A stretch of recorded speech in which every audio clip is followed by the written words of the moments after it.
Jadikan jabatanmu jabatan yang gak berakhir selamanya, yaitu jabatan yang kau emban dan kamu tidak pernah merasa gelisah dengan perginya jabatan tersebut. Jadi nyantai, nggak merasa dia itu tercabut, nggak merasa tercabut, karena dia di saat mengambil jabatan dia biasa saja, tidak mengikat hatinya dengan jabatan. Rakyat memang harus punya pilihan, itu demokrasi ya. Jadi kita lihat perkembangan, kita lihat dinamika, yang penting semuanya berorientasi kepada kepentingan nasional dan kepentingan rakyat. Saya kira itu intinya. Ya, partai saya mencalonkan saya sebagai capres dan partai saya tidak kuat juga sekarang. Ya, kita lihat perkembangan ya. Masih lama pendaftaran apa? Oktober.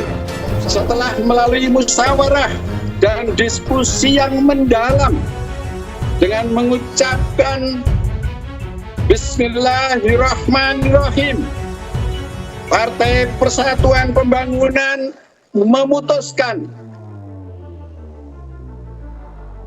Bapak Haji Ganjar Pranowo SHMIP sebagai calon Presiden Republik Indonesia pada pemilihan umum Presiden Republik Indonesia tahun 2024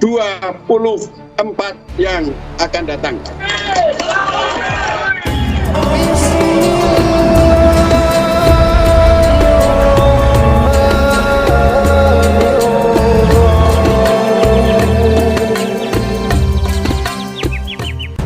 Jika engkau ingin abadi dalam jabatan, tidak akan dipecat oleh siapapun dan kapanpun, maka kamu jangan menjabat sesuatu yang bakal berakhir.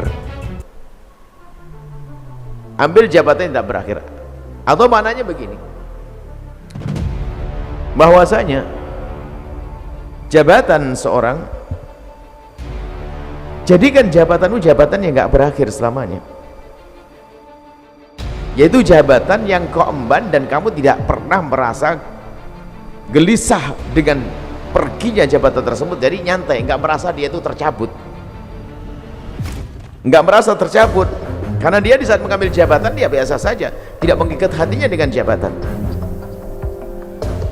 Baik, di sini ada dua model manusia yang mencari dan mengejar jabatan, yang mendapatkan jabatan mulai dari raja tertinggi kerajaan, menteri atau yang lainnya.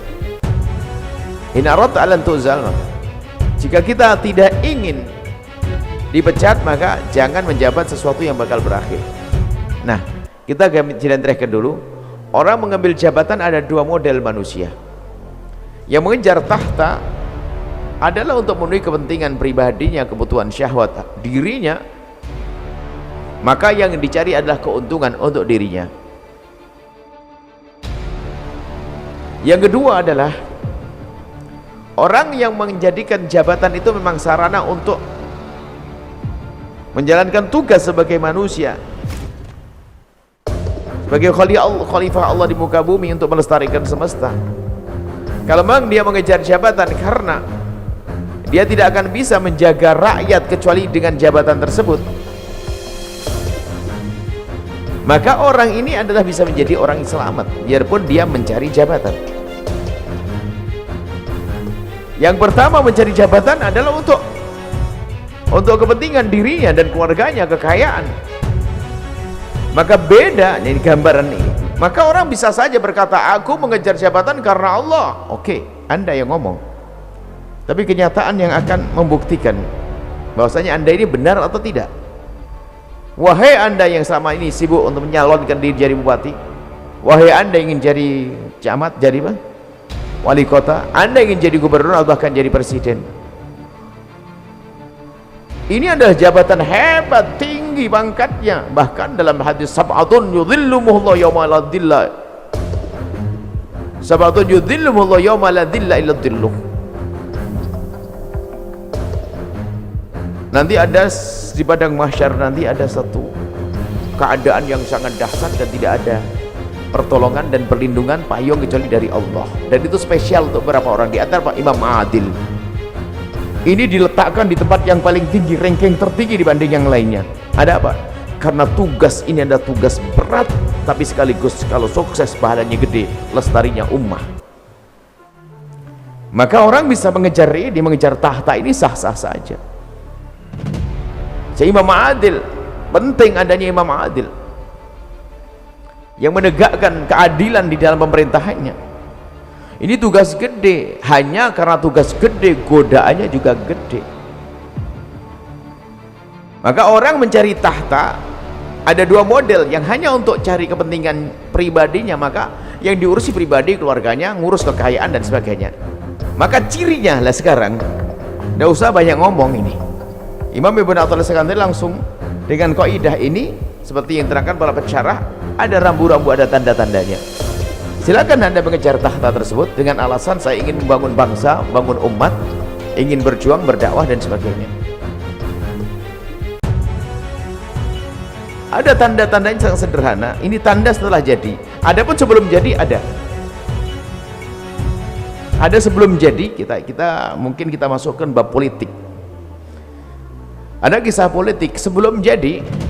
Ingat, tujuan sebaik apapun, jika kita raih dengan sesuatu yang tidak baik, tidak akan sampai kepada tujuan tersebut secara sesungguhnya. Berwudu dengan air kencing tidak akan menjadikan orang itu menjadi bersuci.